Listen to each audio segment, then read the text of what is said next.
¿Qué si el mundo se coloca al revés? ¿Qué si los policías son poetas, los poetas son anarquistas? ¿Qué si el orden no es tan inocente? ¿Qué si el caos no es tan caótico? ¿Qué pasa si un sueño es pesadilla y la pesadilla es un sueño? Esta obra es un laberinto de filosofía, de parábolas sobre el poder, el Estado, la ley, el alma, que busca de respuesta a una de las preguntas más importantes de la humanidad. ¿Por qué sufrimos? ¿Y quién está detrás de la máscara del sufrimiento? Uno de los libros más extraños pero asombrosos de G.K. Chesterton, El hombre que fue jueves. Bueno, mi gente, bienvenidos a este episodio de Bibliotequeando. Les habla su anfitrión, Ricardo Lugo, @Bibliotequeando en las redes.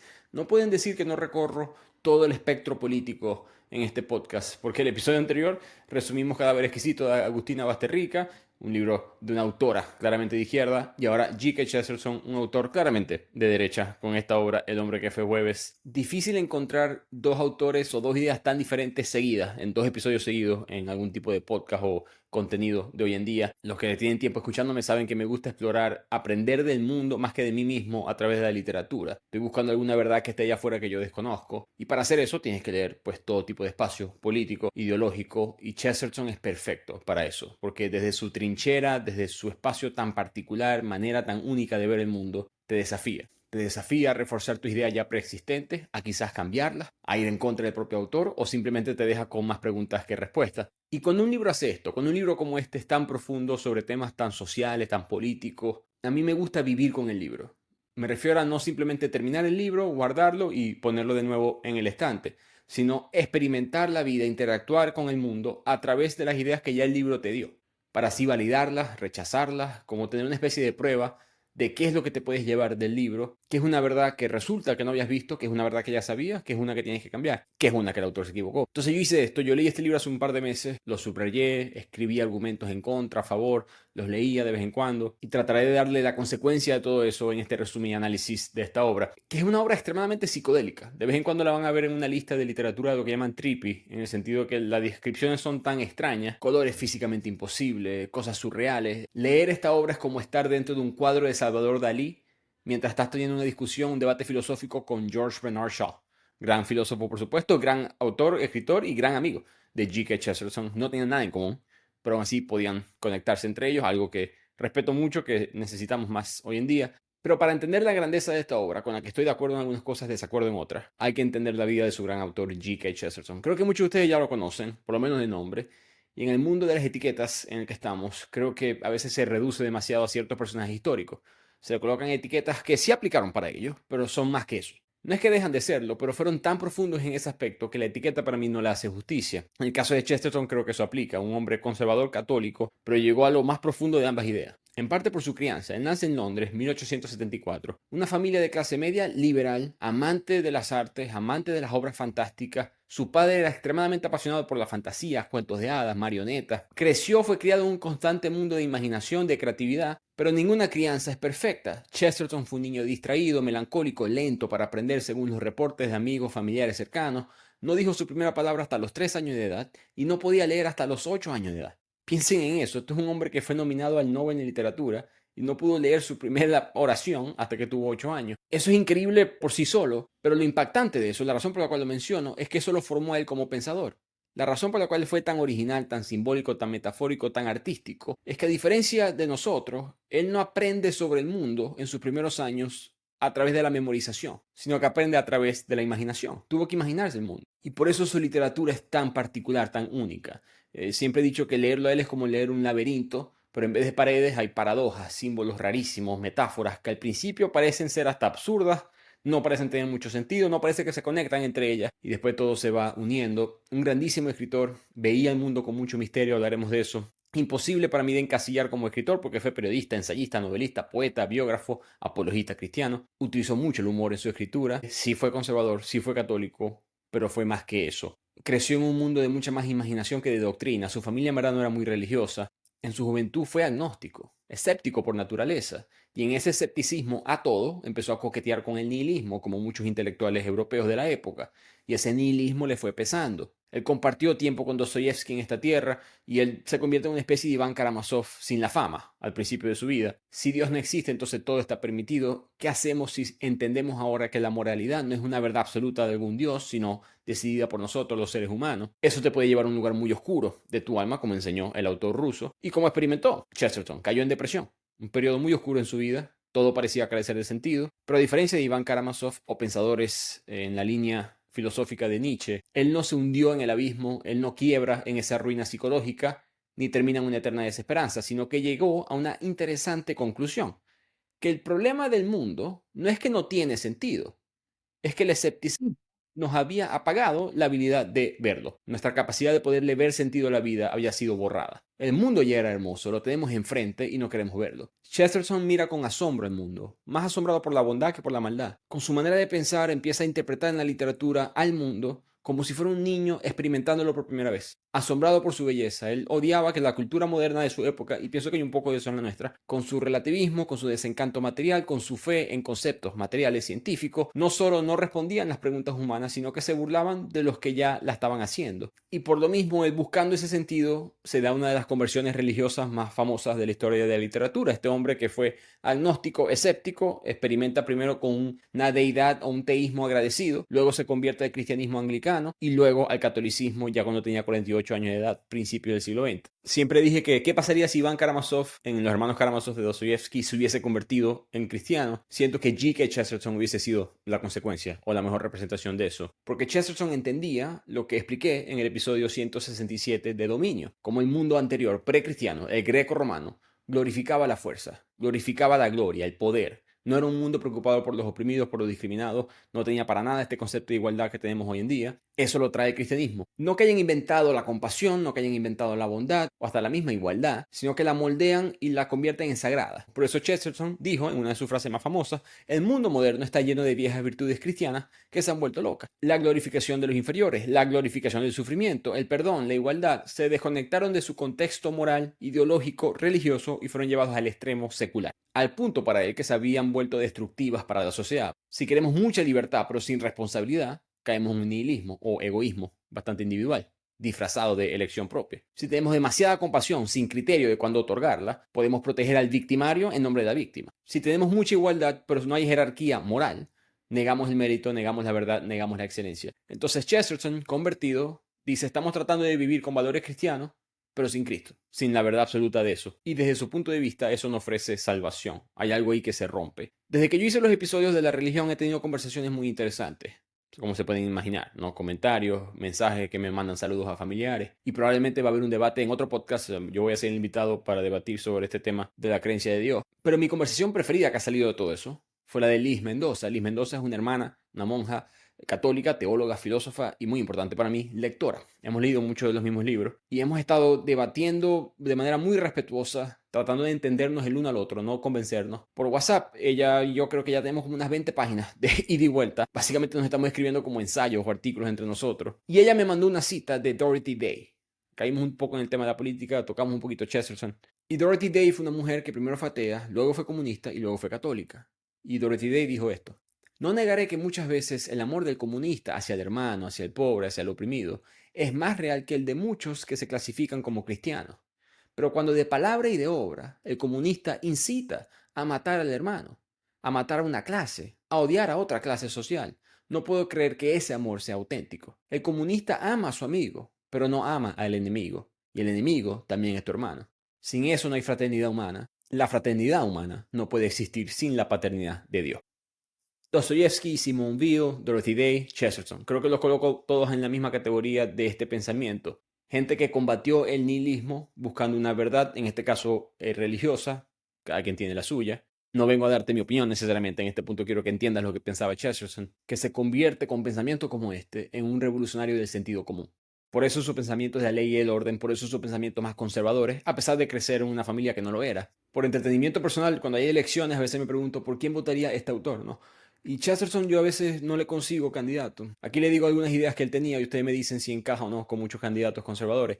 Primero sentía que se estaba abusando del capitalismo. Él decía, el capital no es una virtud cristiana, tenemos que dejar de adorarla. Él promovía el distributismo, que no es socialismo, él odiaba el socialismo. Pero demasiado capitalismo no significa muchos capitalistas, significa muy pocos capitalistas. Fue una frase de él, hablando de que cuando hay demasiado exceso de capitalismo, no es que hay más personas involucradas en el sistema capitalista, hay menos, por lo menos beneficiándose del mismo.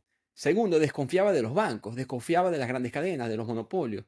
Tercero, desconfiaba total del Estado centralizado. Él defendía el concepto de las comunidades pequeñas, la familia, el control local frente al poder central. Cuarto, rechazaba lo que llamamos hoy en día globalismo. En su época era internacionalismo. Él llegó a decir, el internacionalismo es hostil a la democracia. El único gobierno verdaderamente popular es el local. Quinto, en esto creo que le daría un infarto hoy en día, él odiaba el conservadurismo sin arte. Recuerden su infancia y recuerden sus obras literarias. Él amaba los mitos, los símbolos, el misterio. De repente este conservadurismo que estaba perdiendo conexión con lo artístico, con lo festivo, con lo imaginativo, le parecía una traición al alma. Y sexto, por último, odiaba el uso de la religión como una herramienta política. La fe se vive, no se usa. Por lo tanto, se categorizaba él mismo como el último liberal. Liberal en la palabra tradicional. Y con esa adoración a lo común, él me recordó bastante Stoner, episodio 165, que dice, dejemos de glorificar los extremos, de los que más tienen éxito, de los que más sufren.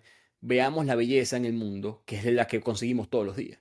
La que consigues con el hogar, la que consigues con tus amigos, la que consigues con tus relaciones, en el sol que sale cada día, en un árbol, en una flor. Convirtamos lo normal en un milagro. Si él pudiera decir una cosa, creo que nos diría hoy en día, dejen de buscarle 5 patas al gato, vean la belleza en el mundo que la tienen enfrente y no la quieren ver. Y con eso, vayamos a esta interesante obra, El hombre que fue jueves, donde un poeta va a entrar en un extraño mundo de anarquistas violentos y que va a descubrir eso sobre la verdad del ser humano. Empecemos entonces con la obra, que es bastante surreal y psicodélica, como mencioné. Estamos en Saffron Park, en las afueras de Londres, pero es un lugar que no parece real, parece más un escenario de teatro. Colores casi imposibles, flores iluminadas de manera extraña, hay faros de luces chinos que no encajan con el resto de la arquitectura, los diseños son excéntricos, es claramente Chesterton mostrando lo que él sentía que fue su infancia.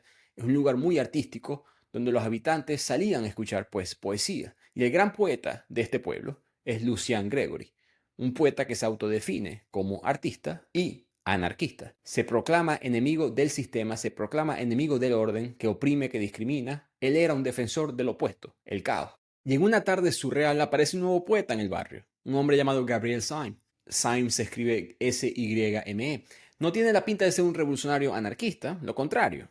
Bien vestido, manos finas, un hablar educado, parece inofensivo hasta que abre la boca. Empieza a vocalizar sus ideas y nos damos cuenta que él es algo escandaloso para la gente de Saffron Park. Él es un poeta, pero del orden. Y eso para Lucian Gregory, nuestro poeta del anarquismo, es una contradicción, es un chiste que no da risa. Un artista solamente puede ser rebelde, debe amar el caos.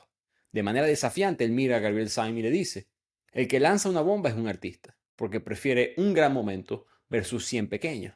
Él ve lo valioso de un estallido de luz resplandeciente, puede ver el trueno perfecto. Syme, siempre tranquilo, siempre sereno, responde, bueno, entonces el metro debería ser lo más poético del mundo. Y Gregory se siente insultado, ¿no? El metro, donde todos los trabajadores se les ve con cara de muertos en vida, sin luz en sus ojos, que han sido apagados por la rutina, están miserables, eso es poético. ¿Tienes idea de lo aburrido que es un metro? Que siempre son las mismas paradas, que siempre pasa por el Sloane Square y después la siguiente parada es la Estación Victoria, y eso se repite todos los días. Eso no puede ser poético. Lo predecible mata el alma. Y así empieza una de las mejores conversaciones filosóficas que he leído últimamente, y vemos la respuesta de Gabriel Syme, que va a ser el pensamiento de Chesterton. Él dice, es que el verdadero milagro no es que el tren se descarrile, es que llegue a su destino.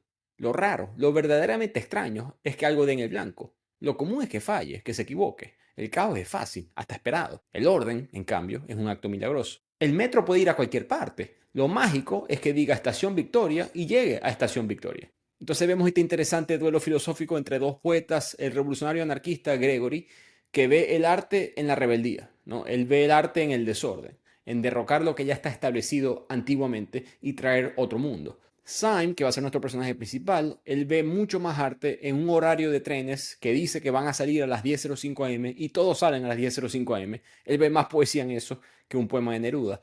Les dije que había que vivir con estos libros un rato. En el punto que ya yo había leído esta parte del libro, me toca renovar mi pasaporte estadounidense. Y yo ni me paré de la cama para hacer eso. Yo apliqué desde mi computadora, mandé las fotos y como a las 3, quizás 4 semanas me llegó a mi casa. Y yo recuerdo sentirme maravillado por mis traumas de sacarme un pasaporte venezolano. Los venezolanos lo conocemos. Mi punto es que cuando apliqué para renovar el pasaporte estadounidense, yo estaba como maravillado. Genuinamente, no tanto por leer el libro, sino genuinamente por poder tener ese contraste entre una experiencia versus la otra. Pero probablemente si yo me hubiese criado en Estados Unidos, yo no hubiese tenido esa reacción. Y a eso es lo que se refiere Chesterton. En el mundo moderno se nos ha olvidado cómo maravillarnos de algo tan cotidiano. Que las cosas funcionen es mágico, señores. Tristemente, a veces hay que llegar a la crisis para darnos cuenta de eso. Una de las frases famosas del autor es que el mundo nunca va a morir de hambre por falta de maravillas, sino por falta de maravillarse. Chesterton quiere que recordemos que en la eterna batalla entre el orden y el caos, lo normal es que el caos gane. Si quieres hacer dinero en esa apuesta, apuesta siempre que el orden va a perder. Por lo tanto, si hay orden, si hay una pequeña victoria del orden, tan sencilla como un metro que sí llega a la estación a la hora que es, o que un pasaporte sí llega a tu casa, eso es motivo para celebrar. Volvamos a la obra. Ambos poetas siguen discutiendo. Ahora estamos en la noche y están en medio de un jardín de árboles, flores con colores bastante pronunciados. Y Gregory, nuestro poeta de la anarquía, mira a los árboles y ve un faro de luz. Y un faro de luz para él representa el orden, porque no es natural, no es artificial. Fue planificado, construido con algún tipo de permiso gubernamental, hecho en alguna fábrica, es de metal, es negro, es gris, atornillado en el suelo. Lo ve como frío, estéril, autoritario. Una interrupción a la belleza orgánica que tiene el jardín. Con eso en mente, él mira a Gabriel Syme y le dice: ¿me vas a decir que ese faro es tan hermoso como el árbol?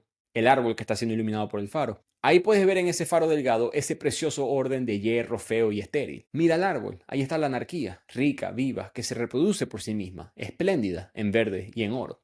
Gabriel Syme, el poeta del orden, le responde: sí, es que todo eso está bien, pero solamente puedes ver al árbol gracias a la luz del faro. Me pregunto, ¿cuándo alguna vez vas a poder ver el faro gracias a la luz del árbol? Tu adorada anarquía solamente es visible gracias al orden que desprecias.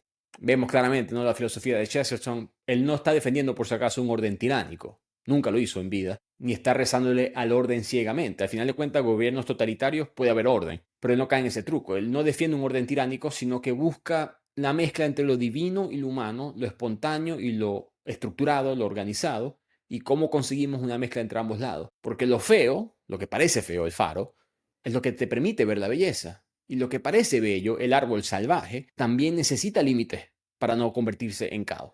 ¿Qué pasa si ese jardín no lo cuida nadie? Y eso para mí es una metáfora de la vida real, en la propia literatura. ¿Cómo hay grandes obras literarias si no hay estructura gramatical, por ejemplo? Por mucho que José Saramago, que tengo sus libros aquí atrás, no le importe mucho esas leyes. ¿O cuántas personas tienen mucho talento natural, pero no tienen la disciplina, que sería el faro, la estructura? Practicar, aprender, mejorar. Tu potencial natural nunca va a ser suficiente. Tiene que ser estructurado de una manera u otra. Y ese es el orden que Chesterton quiere establecer y que no quiere que perdamos en distintas revoluciones, como llegaremos a ese tema mucho más político pronto en el libro. Pero el mensaje es claro. Gabriel Syme es firmemente un poeta del orden. Eso para él no es contradictorio, sino es una rareza revolucionaria. El verdadero milagro de una revolución no es romper lo que ya se estableció antes, sino poder construir algo que sí funcione. Que lo que Chesterton en vida dijo: siempre me quedaron debiendo todas estas revoluciones, de cualquier ángulo político, la Revolución Francesa, las comunistas que él llegó a presenciar en vida. Ojo que este libro fue escrito antes de la Revolución de Octubre, cuando llegan los comunistas y derrocan el zarismo ruso. Entonces él está hablando de un punto de vista quizás más general, por eso utiliza a los anarquistas. Así que Syme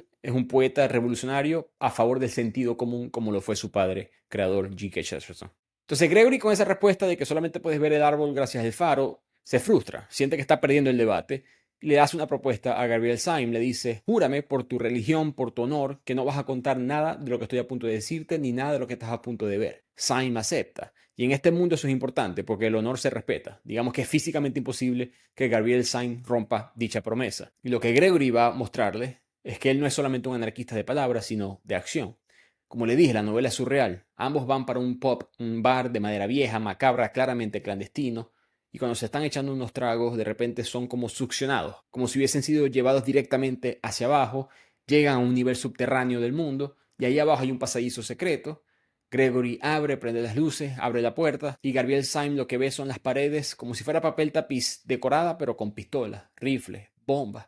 Esto es claramente la sede de algún grupo revolucionario que está cerca de hacer algún tipo de atentado violento. Gregory le explica: aquí nos reunimos los anarquistas. Syme le pregunta: ¿cuál es tu meta? ¿Qué quieres abolir? ¿El gobierno? Gregory responde: no, a Dios. No solamente queremos acabar con la policía, queremos acabar con el bien y el mal. Odiamos los derechos, tanto como los crímenes. Y eso es muy importante, porque los cambios son necesarios en la vida, pero Chesterton va a estar en contra de estos cambios que van en contra del principio mismo del orden. Hablaremos de esta parte que va a ser muy política en el episodio más adelante, pero el objetivo de las revoluciones que Chesterton desprecia no es que están buscando la libertad externa, sino que están buscando la destrucción de toda moralidad objetiva. Quieren romper con toda jerarquía, moral, estética, espiritual. Quiere que todo eso desaparezca. No creen en la existencia de esa estructura. Recuerden, Chesterton habla desde lo oscuro, porque ya él vivió ese mundo, del nihilismo. Él está respondiendo a esos pensadores de esa época y a veces de la nuestra, que en esa búsqueda de liberarse de los sistemas políticos de la actualidad, que son injustos, en verdad buscan practicar un nihilismo disfrazado de causa política. Gregory, que está en este punto orgulloso, ¿no? Acaba de demostrarle a este poeta del orden que él es un anarquista de verdad. Le dice: los tontos sentimentalistas de la Revolución Francesa hablaban de los derechos del hombre, hablaban de los derechos individuales. Nosotros odiamos todos esos derechos, tanto como las injusticias. Queremos abolirlas ambas. Yo no quiero un mundo más justo. Queremos un mundo sin juicio. Y ahí Chesterton te deja esa pregunta como lector. Si el anarquista no respeta los derechos o la existencia del derecho para todos los seres humanos, volviendo al comentario de Dorothy Day, ¿qué es lo que defienden entonces? Recordemos que la Revolución Francesa, que está en contra de las injusticias, desigualdad de la monarquía, de la aristocracia, cae en un barbarismo legendario. Gente sin ningún tipo de juicio justo lanzada a la guillotina. Al final la reacción en contra de eso fue Napoleón Bonaparte. ¿Cuál es la meta aquí? ¿No? Es la pregunta. Pero volviendo a la obra, Gabriel Syme mira alrededor y le dice a Gregory: algo no me cuadra. ¿Por qué todo esto está en secreto? Te la pasas recitando poemas a favor de la anarquía, en contra del orden, a favor de abolir las injusticias. ¿Por qué tu revolución está aquí abajo escondida cuando eres tan vocal allá arriba? Y Gregory se ríe y le dice: de hecho, esa es la estrategia perfecta. Nadie sospecha del que grita ser anarquista. Ese es el mejor disfraz. Todo el mundo piensa que eres inofensivo. Nadie te toma en serio. Todo el mundo piensa que soy un excéntrico y nada más. Hay madres incluso que me dejan cargar a sus bebés mientras yo estoy hablando de matar presidente. Yo la primera vez que leí esa parte en el libro, y ustedes me podrán decir su interpretación, yo pensé que Chesterton estaba burlándose. Él tiene un poco de comedia, como dije en su escritura.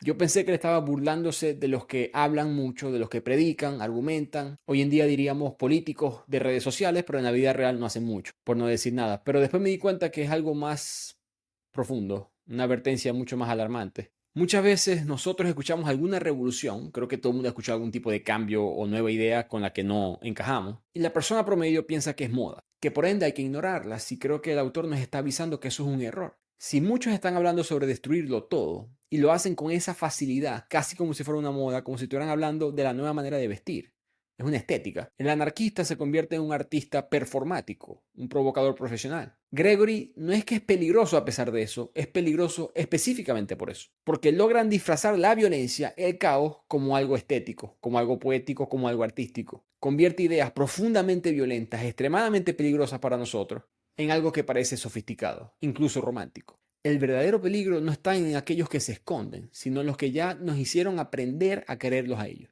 al hacernos creer que es normal que ellos tengan dichas ideas.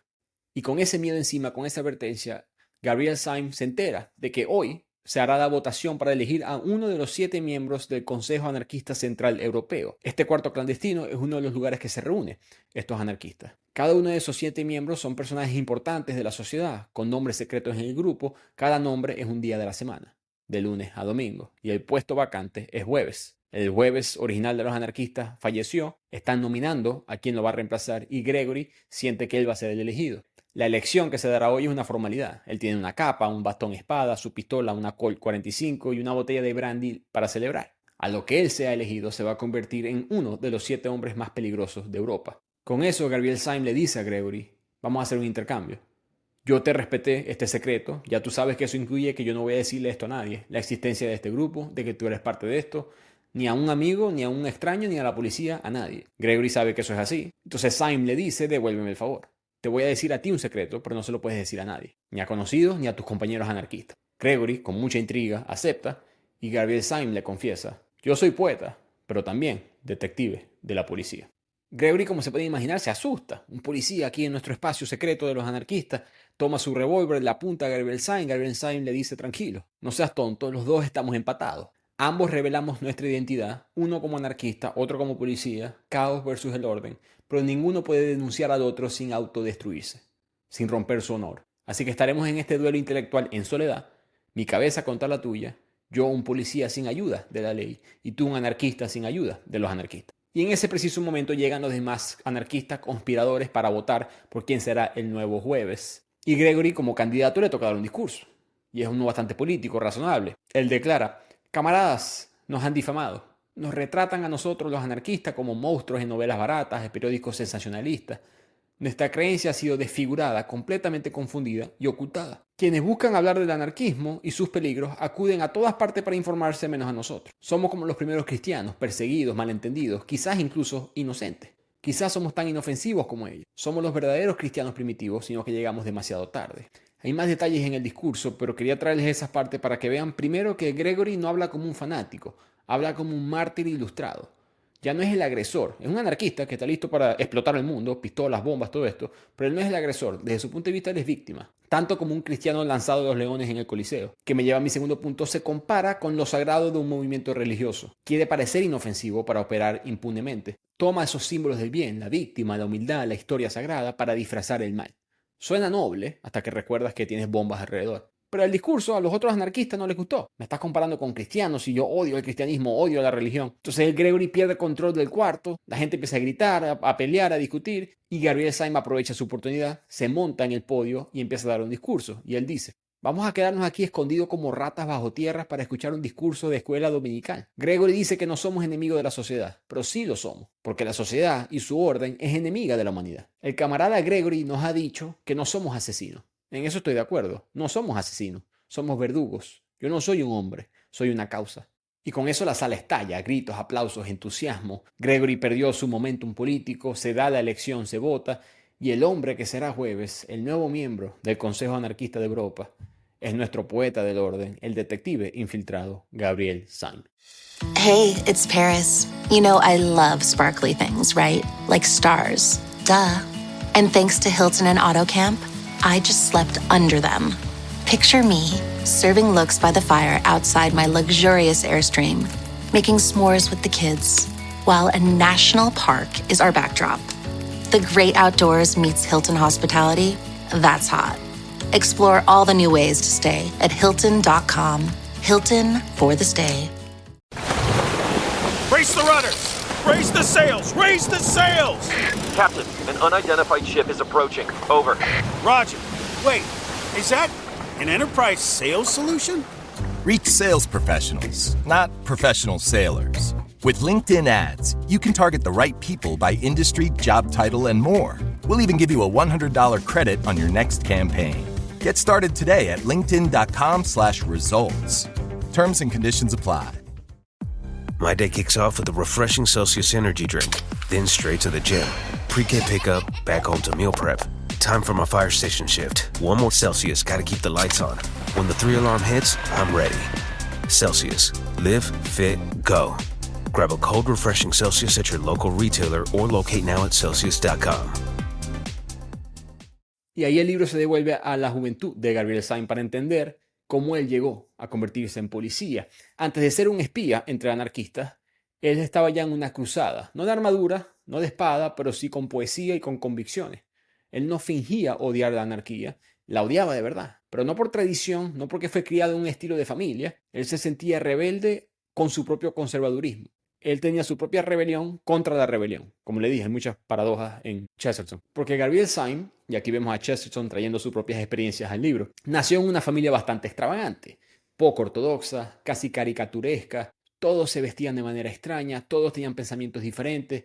Él, criado en esos extremos, no tuvo más remedio que rebelarse hacia la cordura. Una revolución con fervor religioso hacia el sentido común. Y todo cambió para él cuando él iba caminando por las calles de Londres y presenció un atentado de anarquistas que explotaron una bomba, y ese humo, los gritos, los muertos, la sangre, lo marcó, le dejó una cicatriz ideológica. Y desde ese entonces él vio a esas revoluciones no como una minoría pintoresca, sino como un ejército sombrío que avanzaba con una invasión numerosa, impersonal, despiadada.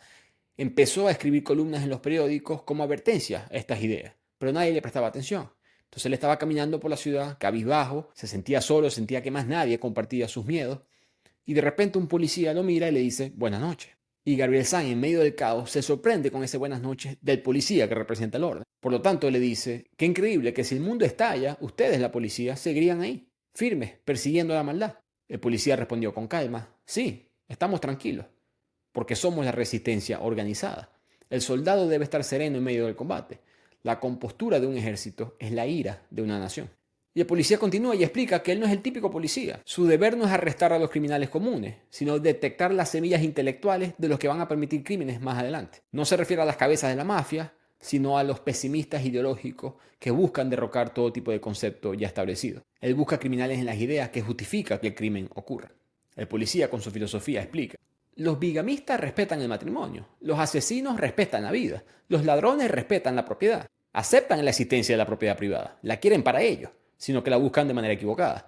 Pero los filósofos modernos odian todo esto, les desagrada la propiedad como propiedad, desean destruir la idea misma de posesión personal. Quieren no destruir la casa, sino el concepto de la casa, no la vida, sino la idea de vivir. Muy interesante ese pensamiento. Para este policía, los actos de los criminales comunes son inmorales, pero no amorales. Ellos siguen estando dentro del campo que tú y yo conocemos del bien y el mal. Para él, el verdaderamente peligroso no es el que busca robar tu casa, es el que quiere convencer al mundo de que tu casa, tu hogar, tu propiedad no debería de existir, que eso es un concepto opresivo. Ese es el verdadero peligro, no el que ataca el objeto, el que ataca la idea. Nuevamente, Chesterton veía eso como simplemente nihilismo disfrazado de lucidez. Es un mensaje muy relevante en el 2025. Me sorprendió lo bien que viajó por lo menos esta parte del libro en el tiempo. Porque, aclaro, Chesterton no está en contra de que quieras vivir un mundo diferente. En el sentido que si tú quieres vivir tu propia vida de esa manera, estás permitido. Su peligro era cuando decían que esa verdad aplicaba para el resto. Entonces, ejemplos de este pensamiento en la modernidad. Algunos lo dijo ya el policía, ¿no? El concepto del matrimonio. Creo que todos tenemos personas que están en contra del matrimonio. Yo, de hecho, estuve en esa lista por mucho tiempo. Para Chesterton eso es perfecto, no hay problema. Si eso es lo que en verdad piensas, o en verdad quieres abolir el concepto del matrimonio. Eso puede sonar muy intelectual, pero es extremadamente peligroso. Ok, no quieres tener familia, no quieres tener hijos, perfecto, no hay problema. O en verdad estás diciendo que hay que desaparecer a la familia desde su raíz. No es lo mismo decir que esto no es para mí a decir esto no debería de existir. Y esa distinción Chesterton la vio en muchos de estos movimientos y sentía que el resto del mundo no lo estaba viendo. Como les dije, vivan con este libro un rato y van a ver ese argumento de Chesterton. Pueden estar de acuerdo o desacuerdo, no importa, pero lo van a ver mucho más claro. Hace poco, ahorita hay mucha bulla en Estados Unidos porque ganó, o va a ganar, mejor dicho, porque en Nueva York siempre ganan demócratas, pero en las primarias demócratas ganó un socialista. Pero yo en verdad no sé nada de esta persona, pero estaba hablando con un amigo mío, filósofo, y él me dice, mira este video. Y en el video él dice que la violencia es una construcción social. No pude evitar pensar en el hombre que fue Webber, esto es lo que estaba diciendo Chesterton. Es algo que diría Lucian Gregory. No quieren eliminar la ley, es que quieren que la idea misma de esa ley parezca ridícula. Y vuelvo y repito, Chesterton es un conservador filosófico, mucho más profundo. Él no estaba en contra del cambio, sino que el conservador al fin se hace muchas veces la pregunta, ¿cuál es el límite entre rechazar una estructura establecida y querer destruirlas para todos los demás? Para el autor, el progreso genuino implica mejorar lo que ya existe, no necesariamente borrarlo. Uno de los pensamientos más famosos de Chesterton es la cerca de Chesterton. Él decía, si vas manejando por una calle, parece una cerca. Tienes que parar el carro, lo pones en pare, te bajas, miras alrededor, no hay nadie, no pareciera que hubiese ningún tipo de peligro adelante, quitas la cerca y sigues manejando. En algún punto más adelante vas a tener un accidente o alguien más va a tener un accidente. El mensaje de esa parábola no es nunca quitar la cerca, sino pedirle al mundo, no quites la cerca a menos que estés seguro de por qué esa cerca está ahí. Si no sabes por qué esa cerca está ahí, esto puede ser catastrófico para todos.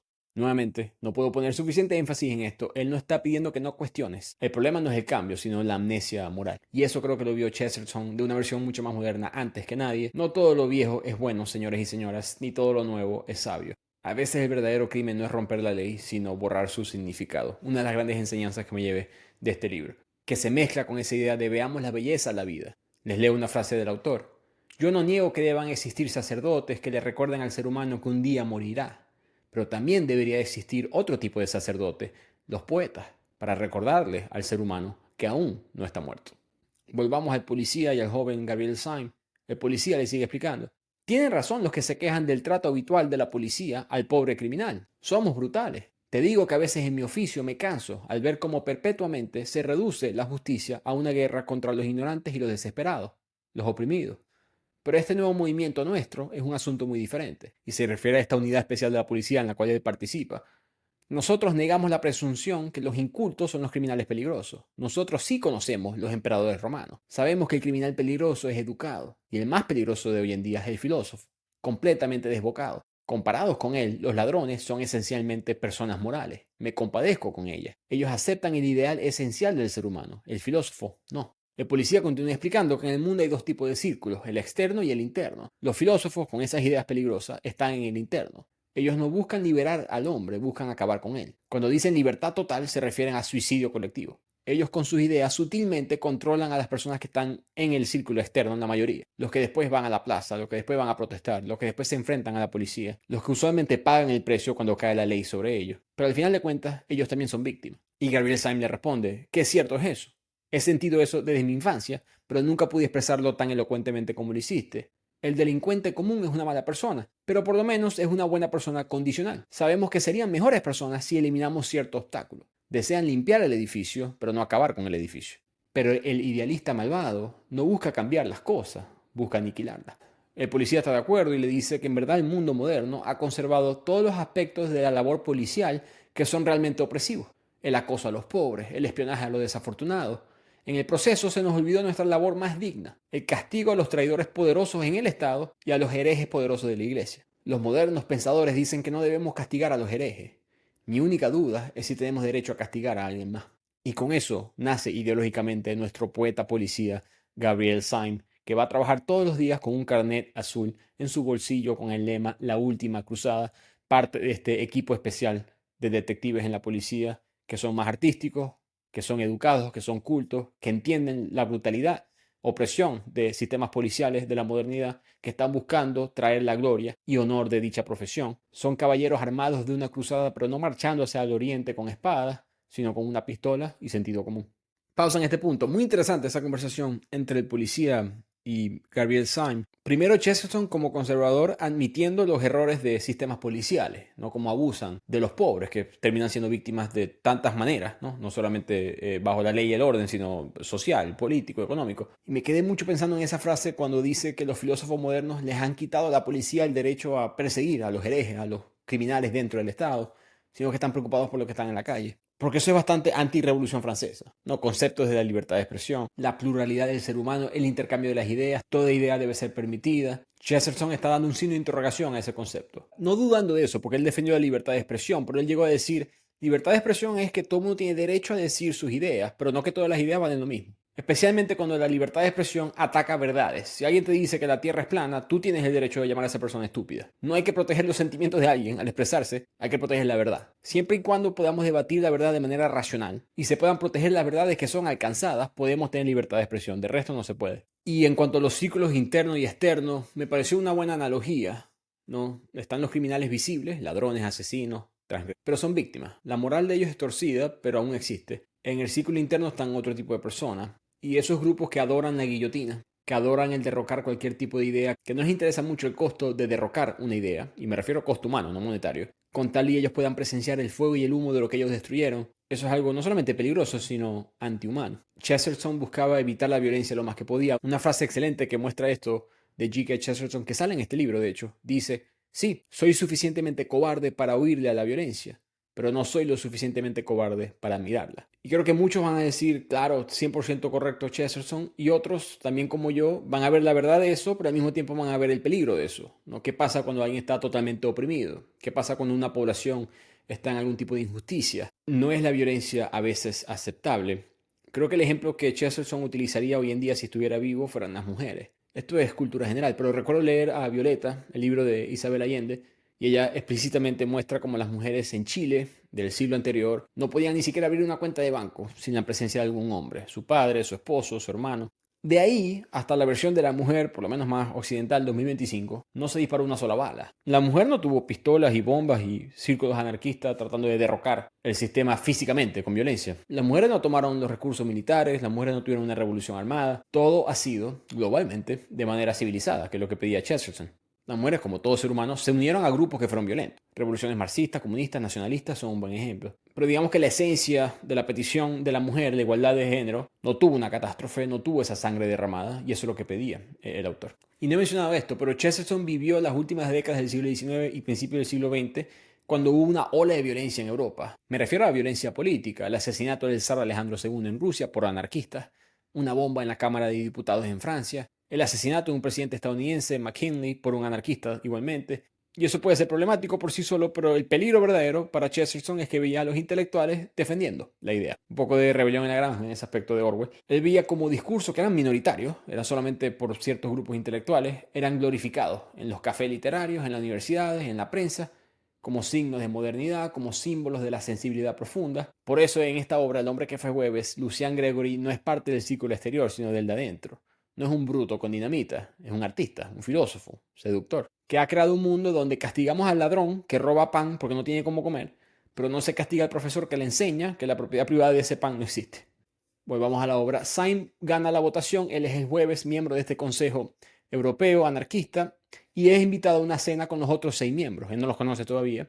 El más importante es Domingo, hay una especie de jerarquía en los días, y Domingo es el presidente del consejo y es una figura majestuosa, tanto como físicamente como mentalmente. Físicamente es alto, casi excesivamente alto, pero no se mueve casi. Mitad de su cara parece estar inmóvil, cuando sonríe solamente mitad de su cara le sonríe. Su comportamiento es muy teatral, grotesco, pero autoritario. Parece burlarse de todo lo que es sagrado, parece estar por encima del concepto del bien y el mal. No hay otra palabra, todos los demás hombres del consejo le tienen miedo. Y esos otros miembros siempre tienen algo en particular, físicamente. Lunes tiene el rostro como demacrado, la mirada torturada. Martes tiene un acento polaco, despeinado, casi canino en apariencia. Miércoles un marqués de la alta sociedad, siempre con lujosa ropa. Viernes un profesor, pero es un anciano, apenas puede moverse. Sábado siempre tiene unas gafas negras para que nadie pueda ver dónde está mirando. Todo es extraño, y creo que esa es parte del mensaje, que las apariencias engañan, que el verdadero terror a veces son las personas que están detrás de estas ideas, del rostro que se esconde detrás de las máscaras del poder. Pero todos esos hombres se están hablando del siguiente ataque, ¿no? De este gran ataque que tienen planeado, que va a ser un bombardeo en una reunión entre el zar ruso y el presidente francés. Todavía existe el zarismo, estamos en 1908 cuando fue publicado este libro. Syme, por supuesto, al escuchar este plan se preocupa, pero le preocupa aún más que Domingo, con esa mirada, lo sigue observando y lo mira detalladamente. Presiente que Domingo ya sabe que Gabriel Syme es un espía. Y mientras los anarquistas discuten qué tipo de dinamita usar, Domingo se para, rompe su silencio y revela que tiene una noticia simple pero impactante, que el grupo ya no puede reunirse y hablar abiertamente de sus planes, porque uno de estos 7 hombres es un traidor. Gabriel Syme suda frío, empieza a mover su mano hacia su pistola, piensa que va a tener que defenderse contra los otros 6, pero Domingo dice, y ese hombre es Martes. Martes era ese hombre con aspecto canino, con acento polaco. Resulta que el acento era falso. Él sacó su pistola para defenderse, pero los otros 3 hombres lo agarran. Y Gabriel Syme, como se puede imaginar, se hunde en su silla con un alivio de que pensé que iba a ser yo. A este Martes no lo matan porque el poder de Domingo es tan omnipotente que todos saben que no hay manera de que Martes confiese o le avise a la policía de que este círculo existe, porque el castigo sería hasta peor que la propia muerte. Así que Martes es expulsado y no hay otro tipo de consecuencia para él.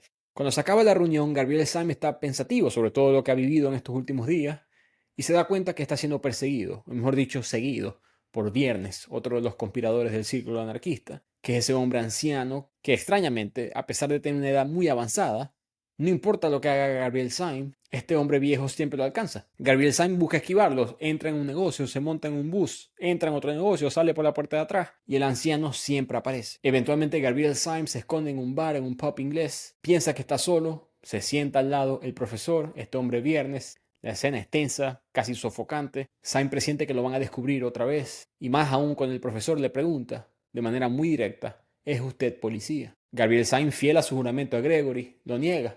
Y el profesor se ríe y le dice, qué lástima, porque yo sí lo soy. Resulta que habían 3 policías de los 7 en ese consejo anarquista. Había un hermano de la misma causa. De hecho, no era anciano, por eso que siempre lo podía alcanzar. Era un joven encubierto con un maquillaje puesto en su rostro y en el resto de su cuerpo. Y ellos empiezan ahora a debatir como hermanos policiales, ambos miembros de este grupo especial de detectives filosóficos. Y dicen que si hubiéramos sabido a tiempo que éramos 3, pudiéramos haber hecho algo. Pero rápidamente los 2 se dan cuenta que eso es mentira. Viernes dice, aunque fuéramos 300, no podíamos hacer nada contra Domingo. Nuevamente, esta imagen de un hombre que es más fuerte que la propia vida. Sin embargo, como policías deciden tenemos que hacer algo. Tenemos que evitar por lo menos el atentado que va a ocurrir. Así que van a ir a hablar con Sábado. Siguen encubiertos pretendiendo ser anarquistas. Sábado era un hombre muy poderoso en el círculo. Saben que él iba a tener mucho más detalles sobre este atentado. Y en el camino hay una conversación muy interesante entre ambos, entre Viernes y Jueves. Syme se confiesa, casi con pena, de que todos estos últimos días el dolor psicológico había sido muy fuerte, muy pesado. Que el aislamiento fue lo más difícil. No ser el único hombre para él racional en medio de todos estos violentos anarquistas, eso fue difícil. Pero al conseguirte a ti, a otro policía, a otro hermano de la misma causa, ahora eso se desapareció, ese dolor se alivió. Declara con pasión este poeta Gabriel Syme. No hay palabras para expresar la distancia entre el aislamiento y tener un solo aliado. Se puede admitir que el doble de 2 es 4, pero el doble de 1 no es 2. 2 es 2000 veces más que 1. Por eso, a pesar de sus infinitas desventajas, el mundo siempre volverá a la monogamia. Una manera interesante de hablar a favor de la monogamia de parte de Chesterton como conservador, pero entiendo el mensaje, cada quien con su vida en esto, pero él está hablando de que la diferencia entre 2 y 1, sí, en la matemática, en la hoja Excel, es 1, que debería de ser en la matemática, en la hoja Excel, la misma diferencia entre el 5 y el 4, entre el 15 y el 14, pero no lo es. En lo racional lo es, pero los seres humanos no somos racionales. Y Chesterton habló de la monogamia, pero creo que podemos hablar de muchas cosas. No valen las lágrimas de un bebé recién nacido que está siendo torturado mucho más que las lágrimas de 5 adultos. ¿No sería una distopía totalitaria si por cada 2 criminales culpables colocamos a un inocente en la cárcel? Si a un ser querido lo llevaron al hospital de emergencia, está luchando entre la vida y la muerte, y estás afuera del cuarto simplemente esperando que te den la noticia de si sobrevivió o no, y estás lidiando con eso por ti solo o por ti sola, por horas y horas y horas, y de repente viene alguien que te conoce y te abraza. Ese abrazo no vale 1.000.000.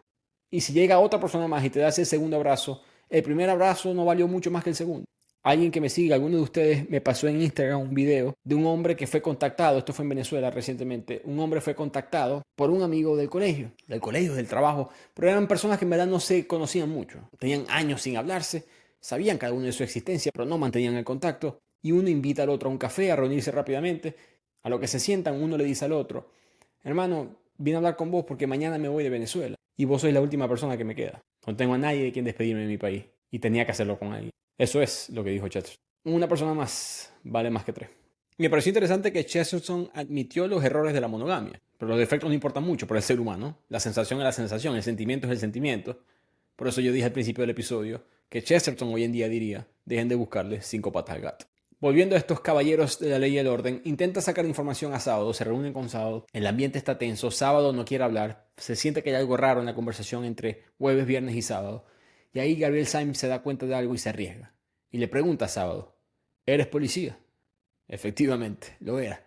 Mostró su tarjeta azul. 4 eran policías, solamente habían 3 anarquistas en ese Consejo Europeo. Las apariencias engañan, la bondad también puede ocultarse. Los hombres ahora aliviados se ríen, conversan entre ellos y recuerdan que miércoles, el marqués, el de la alta sociedad, es el portador de la bomba y está en camino a París. Así que los 3 ahora embarcan hacia Francia, decididos a evitar esta tragedia. Llegan a Calais y aquí empieza lo extraño y artístico simbólico de la literatura de Chesterton. Lo que hace Gabriel Syme es que reta a miércoles a un duelo. Yo cada vez que escucho duelo pienso en Pushkin, el autor, Alexander Pushkin, el autor ruso, gran autor que perdimos por esta estupidez del concepto de duelo que existía antes. Pushkin recibió una carta de un hombre que le dijo bienvenido a la sociedad de los cornudos, como que te están pegando cacho, tu mujer está siendo infiel con otro. Y Pushkin presentía que era un hombre específico, lo enfrentó, le dijo tú estás con mi mujer, te reto como caballero un duelo. Los 2 hombres a sus espaldas caminan en dirección opuesta, se voltean y se disparan. Pushkin recibió el balazo en el abdomen, murió 2 días después. En este caso es un duelo de espada, que lo hacen a cierta hora para que miércoles pierda su tren hacia París, porque el atentado va a ser en París. Y en el duelo, en el enfrentamiento, Gabriel Syme le agarra la nariz a este hombre y se le cae. Literalmente se le cae, era falsa. Y después se le cae la ceja, después la frente, hasta que debajo de ese rostro encontramos a otro policía. Todos los miembros de este Consejo Anarquista Europeo, excepto Domingo, que era el presidente, y su secretario personal, que es Lunes, eran policías. Los hombres empiezan a crear hipótesis. ¿Qué es lo que está pasando aquí? La teoría principal es que Domingo puso a todos sus enemigos más intelectuales, miembros del Consejo, para que todos se persiguieran entre ellos mismos y él pudiera conquistar al mundo. Y parece que lo logró. En lo surreal de la obra, ahora estos policías miran hacia el horizonte y ven una procesión oscura de personas marchando, como los plebeyos persiguiendo al monstruo del Dr. Frankenstein. Los policías llegan a la conclusión, el pueblo nos está persiguiendo porque ya Domingo, con cualquier idea pro-anarquista, ha convencido al pueblo. Ahora nosotros somos los enemigos del pueblo. Entonces todos empiezan a correr y es, como dije, surreal. Cientos, miles de personas atrás de estos 5 hombres. Mientras van corriendo tienen conversaciones filosóficas. El marqués dice que la anarquía nunca viene del pobre. El pobre quiere orden. La anarquía viene del rico. Él es el que odia ser gobernado. Gabriel Syme ve un campesino francés que está cortando leña en el camino y él dice, a ese hombre nunca Domingo lo pudiera convencer, porque él tiene algo que perder. Los campesinos son los más difíciles de corromper. Otro mensaje para mí importante en la obra del autor, que el caos no nace de la miseria, nace del lujo que se aburre del orden. El pobre necesita estructura, estabilidad, cosechas, días de mercado. El rico, una vez que lo tiene todo, empieza a jugar con fuego, con ideologías, con el arte que destruye, con la filosofía que niega todo. Y en la historia de la humanidad, el campesino, muchas veces de manera reduccionista y clasista, es categorizado como enemigo de las nuevas ideas. Y a veces lo son, pero también son la gente de la ciudad. No siempre es por ignorancia, como a veces creo que ellos lo pintan. El campesino suele ser históricamente de los últimos conversos a una nueva idea, porque suelen venir de un mundo donde hay estructura, con casa, con pan, con tierra, con familia, con una vida que depende de un calendario, del trabajo, de la comunidad. No quieren destruir el orden, quieren que ese orden funcione mejor. Hasta el término pagano, que hoy en día utilizamos para categorizar a todas estas deidades, o mejor dicho, religiones politeístas precristianas, En verdad viene de la palabra paganus en latín o pagani en plural, que significa aldeano, campesino. Los campesinos fueron los últimos en convertirse al cristianismo. Porque sí, habrá sido una idea que vino de este hombre pobre, destituido, judío, de un pueblo llamado Nazaret, que es irrelevante en este punto en la historia, pero después se convierte en la religión del Imperio Romano, que es más elitista que Constantino. La Revolución Francesa también fue otro ejemplo. Los últimos en apoyar esta revolución liberal fueron los campesinos. Esa escena para mí fue un recordatorio de parte del autor de que sí hay grupos que suenan las alarmas, pero a veces a nosotros en la ciudad, quizás por clasismo, se nos olvida. Y con eso pasamos a esta parte, la última ya parte final del libro, que es mucho más religiosa. Veremos más los pensamientos católicos de Chesterton. No vengo a darles los míos, ya se lo saben, vengo a darles los de él. Pero eventualmente estos hombres, escapando de la multitud, brincan en un carro y empiezan a manejar. Y colocan una cruz en el faro de la luz del carro. Entonces hay una luz iluminando el camino de ellos. Por supuesto, eso es muy simbólico. El coche, recordemos, este libro es principios del siglo XX. El carro lo que tiene son unos 15, 20 años de inventado. El carro es algo mucho más representativo de la modernidad que lo que es hoy en día. Con esa cruz, con este símbolo tan antiguo, la escena termina siendo una representación de un mundo moderno que va a seguir siendo iluminado por una llama antigua, una luz sagrada que todavía cree, que todavía obedece, que se puede parar frente a frente contra el nihilismo moderno. Siguen manejando, continúan huyendo, pero eventualmente es demasiada gente. Tienen que bajarse del carro y enfrentarse al resto. Cuando ellos piensan que van a morir contra esta enorme multitud, de repente el líder de la multitud es Lunes, ese otro hombre que faltaba que seguía siendo anarquista. Y él se les acerca y le dice a Gabriel Syme: Señor Syme, usted está siendo arrestado en nombre de la ley. Nunca existió ningún Consejo Supremo anarquista. Todos eran policías infiltrados, a excepción de Domingo. Todos se estaban vigilando entre ellos. El pueblo que los estaba persiguiendo, ellos no estaban convencidos del anarquismo, era al revés. Todos ellos eran defensores del orden, que pensaban que estos 5 policías seguían siendo miembros de este consejo anarquista. Entonces empieza a cambiar el mensaje del libro, ¿no? Yo lo veía mucho más político y lo fue, ahora se pasa a ser mucho más quizás religioso. La búsqueda del sentido en un mundo donde el orden, el caos, la ley, la rebelión se han vuelto indistinguibles. Se convierte en una parábola teológica, porque la mañana siguiente los 6 detectives, antiguos miembros de este consejo, van a ir a buscar a Domingo en su propia vivienda. Lo encuentran, está normal, sentado en el balcón, leyendo un periódico, con una sonrisa. Todos lo miran y le dicen: ¿quién es usted? ¿Por qué nos reunió aquí? ¿Por qué hizo esto? Domingo se ríe y dice: yo soy el enigma que los reyes, los poetas, los sabios han perseguido desde el inicio del mundo. Ustedes podrán entender los árboles, las estrellas, pero a mí jamás me van a entender. Yo soy el hombre en el cuarto oscuro que los hizo a todos ustedes policías. Y se escapa. Y si el libro les pareció extraño o surreal en este punto, no están preparados para la siguiente escena. Domingo brinca y cae encima de un elefante. Está como un sultán árabe, avanzando como un trueno a una velocidad imposible por las calles. Después se eleva al cielo en un globo aerostático, saludando hacia abajo con una sonrisa mística. Los demás hombres lo siguen persiguiendo desde el suelo. Eso dura varios kilómetros y en esa distancia los hombres siguen discutiendo entre ellos, estos 6 policías, y debaten quién en verdad es realmente Domingo. ¿Es un enemigo? ¿Es un farsante? Se dan cuenta que todos lo describen a él de manera diferente. Cada uno tuvo una relación diferente con él. Y con eso Gabriel Syme dice: no sé si Domingo es el mal disfrazado de bien o el bien disfrazado de mal. En eso el globo en el cual estaba huyendo Domingo desciende. Los hombres llegan al lugar del aterrizaje y hay un anciano con un cetro que anuncia: mi amo tiene un carruaje esperando. Nadie sabe exactamente quién es el amo, pero todos aceptan entrar. A Gabriel Syme se le da una Biblia. Cada hombre va a ser vestido acorde a su día de la semana, que solían representar en el círculo anarquista, pero va a ser una vestimenta de acuerdo al día de la creación según el libro de Génesis en el Antiguo Testamento. Por ejemplo, a Gabriel Syme se le da una vestimenta del sol y la luna, porque en el jueves, según el libro de Génesis, fue el día que Dios creó el sol y la luna. Que no me puedo aguantar, paréntesis aquí, obviamente hay gente más inteligente que yo escuchándome. Si alguien me puede explicar cómo el jueves fue el día que se inventó el sol, pero el lunes fue el día que hubo luz, se los agradecería muchísimo. Los detectives encuentran un conjunto de 7 sillas, una mesa. Domingo ya está sentado esperándolo. Él lleva un traje blanco, puro, resplandece. Explica que él apareció a los otros hombres en la oscuridad, que él es la paz de Dios. Uno de los 7 se opone, le dice que cómo puedes ser la oscuridad y la luz, el amigo y el enemigo. Eres una fuente de terror y eres una fuente de paz. Y ahí Domingo declara: déjenme mostrarle a alguien que también se queja como ustedes. Y aparece nuestro poeta olvidado del caos, Lucian Gregory, que está vestido todo de negro, este verdadero anarquista, el único que en verdad conocimos en la obra que lo fue. Y él es una especie de figura demoníaca.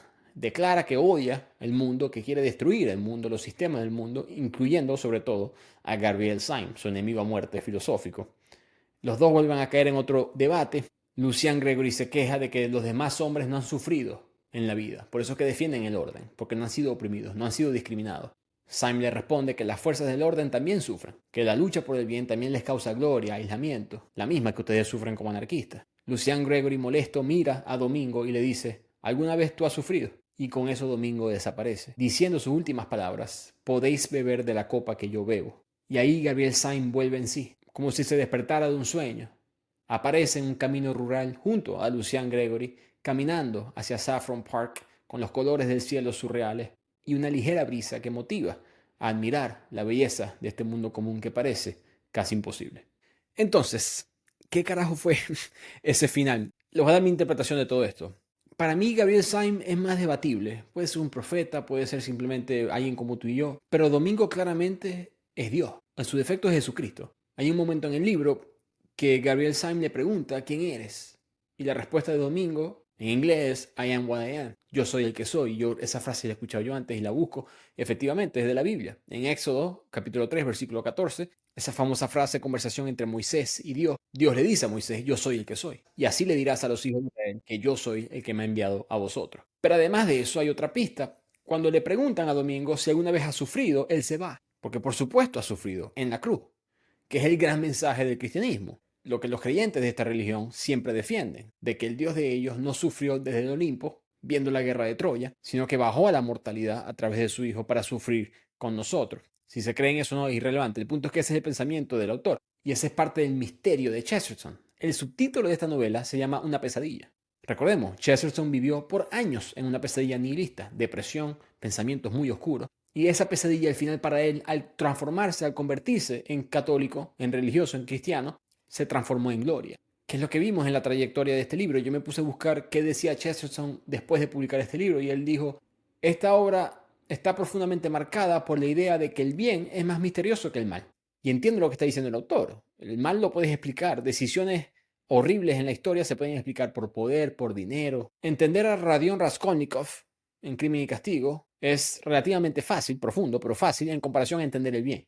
El bien es más misterioso. Entonces el libro terminó siendo una especie de teología disfrazada. Tomó el lenguaje de la política, tomó el lenguaje del anarquismo, de las revoluciones, de la ley, del orden, de la conspiración, y creó esta obra, que podemos estar o no de acuerdo con ella, pero me pareció increíble la manera en que la estructuró. Hasta el hereje mayor, uno de los pensadores que yo más leía del ateísmo, Christopher Hitchens, él reconoció, él dijo: el hombre que fue Jueves fue una fuerza literaria duradera. Distintos pensadores lo releían cada año, fascinados por su mezcla de la soledad, la rareza, el anonimato. No es casualidad que muchos hayan visto en esta novela una influencia temprana en Franz Kafka. Ese desconcierto frente al poder, la identidad, el abuso de la ley y del yo, ya está presente en Chesterton, pero vestido de fábula policial y teología disfrazada. Entonces, muy dostoyevskiano este libro, ¿no? Anticipó la angustia del ser humano moderno ante un mundo sin sentido, sin verdades absolutas. Por eso Hitchens, sin estar de acuerdo con la fe de Chesterton, no pudo ignorar el genio de la obra. En verdad, para mí este libro es bastante subestimado en la literatura, no mucha gente lo discute. Me pareció un error y por eso decidí traerlo al podcast. Pero conectando también los puntos al final, ¿no? Gabriel Syme le dice a Gregory: es que nosotros en el orden también sufrimos. El orden también sangra, el bien también es un mártir. Por eso también cuando Domingo se va, cuando Dios, Jesucristo, quien queramos interpretar, se va de ese cuarto, él dice: podéis beber del mismo cáliz que yo bebo. Eso también está en la Biblia, en el Evangelio, que me lleva a una paradoja. Es algo que tiene sentido pero no tiene sentido. En el texto, por muchas veces, a través de los anarquistas, el autor habló en contra de las revoluciones. Pero claramente la principal revolución que ha tenido éxito en el mundo ha sido la cristiana. Jesucristo probablemente es el mayor revolucionario de la historia. No es un filósofo, él no viene a debatir la verdad, él viene a decirte, ¿verdad? Pero sí trae esta nueva idea con un toque un poco anárquico frente a los valores del antiguo imperio romano, frente a los dioses antiguos, frente al orden tradicional, en contra de conceptos como la familia, del cual se estaba quejando Chesterton en la obra. La verdad a través mía primero y después de los humanos, después de los mortales. Primero yo, después tu familia. Entonces la historia es brillante, pero es paradójica. La ley disfrazada de caos para combatir el verdadero caos y viceversa. El mal disfrazado de justicia para destruirlo.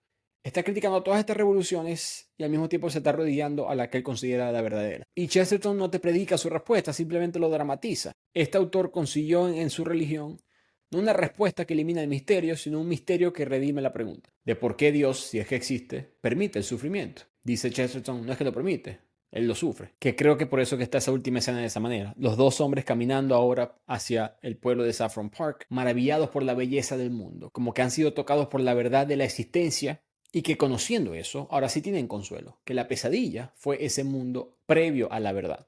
Que ahora con la verdad que ha sido revelada, pueden vivir todos seguros de dicha idea. Así interpreté yo la obra. Ustedes tomarán lo que les guste y lo que no les guste de la misma. Y ustedes se pueden imaginar lo que me gustó y lo que no. Pero me gustó la comparación entre Dostoyevsky y Chesterton.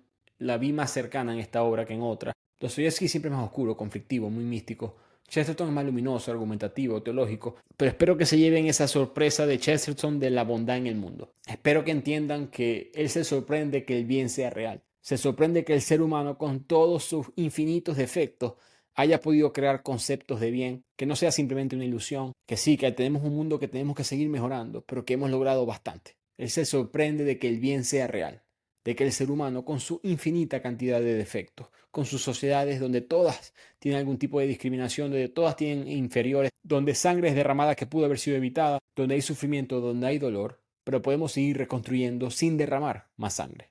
Termino este episodio con una de mis frases favoritas del autor. Claramente veremos la influencia de su padre en esta frase, pero es una frase que va en contra de todas estas revoluciones que buscan destruir, sin importar cuánta sangre es derramada, las estructuras y los órdenes que ya hemos establecido.